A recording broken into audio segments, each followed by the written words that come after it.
বাংলাদেশের প্রথম স্বাস্থ্য খাতে যে ব্যর্থতা সেটা হলো রেগুলেটরি ফেলিওর। আমি আবার বলছি, এটা হলো রেগুলেটরি ফেলিওর। আমরা রেগুলেট করতে পারি না। কেন করতে পারি না?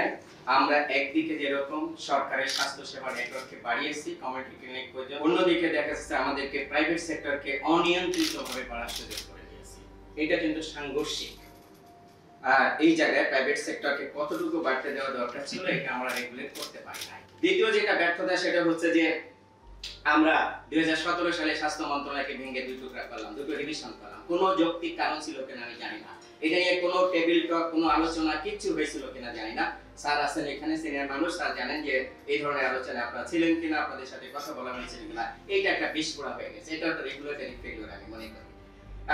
তিন নম্বরে যেটা সেটা হচ্ছে যে বিভিন্ন ডিজি তৈরি করা হয়েছে। আমাদের কয়েকটা ডিজি ছিল, ফ্যামিলি প্ল্যানিং, স্বাস্থ্য, তার মধ্যে ভেঙে আরো কতগুলো DG, nursing DG, medical education ইত্যাদি ইত্যাদি করে এখন ডিজি গুলো ভিতরে কোঅর্ডিনেশন নাই, আমরা সবাই এটা জানি।